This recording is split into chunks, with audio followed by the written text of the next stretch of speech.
नमस्कार, मी Shivali Patil Deshmukh, counsellor, psychologist, brainology counselling with Shivali या नावाने माझं यूट्यूब चॅनल व काउन्सिलिंग सेंटर आहे.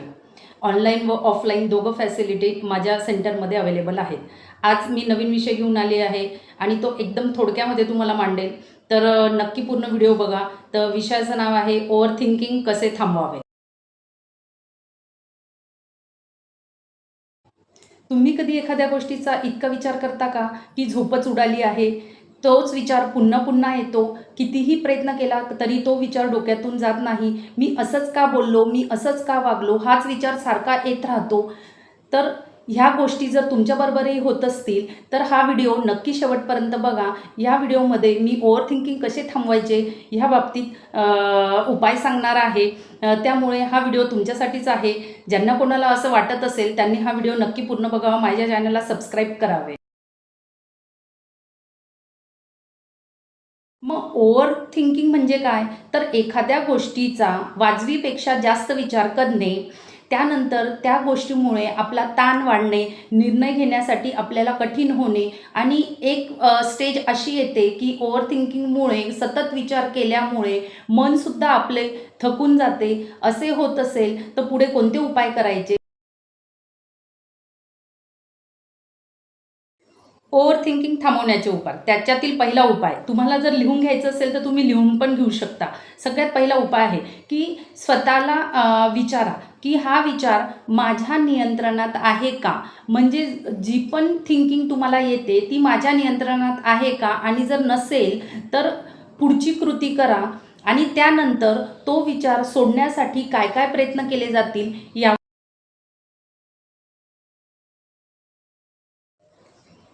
दुसरा उपाय, विचार लिहून काढा. एक कागद पेन घ्या आणि त्यावर तो विचार लिहून काढा.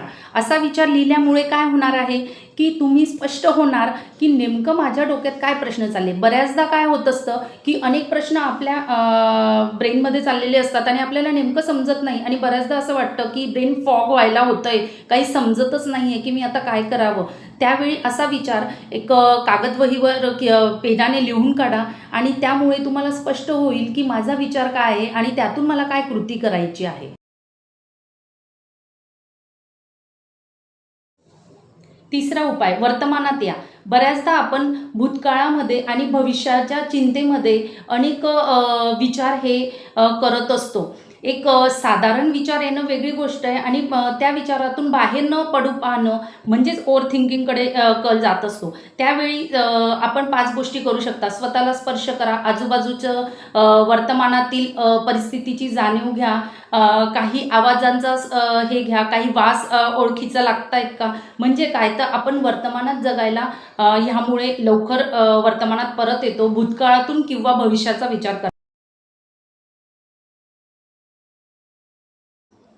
त्यानंतर चौथा उपाय, स्वतःशी सकारात्मक बोला.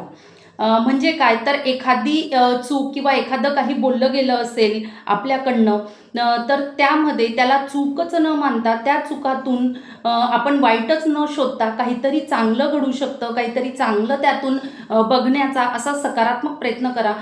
ज्यामुळे त्या विचारातून तुम्ही बाहेर पडू शकण्यास लवकर मदत होईल.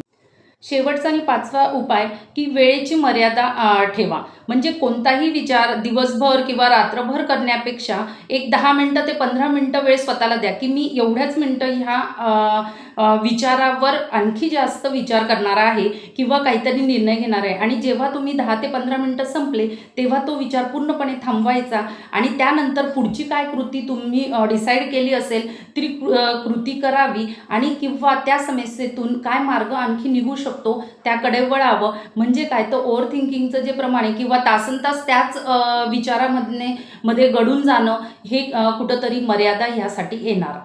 तर हा माझा व्हिडिओ तुम्हाला आवडल्या असल्यास माझ्या व्हिडिओला लाईक करा, सबस्क्राईब करा माझ्या चॅनलला आणि जास्तीत जास्त लोकांपर्यंत पोहोचवा.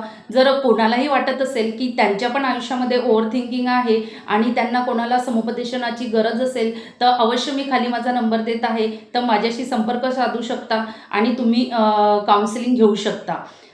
धन्यवाद.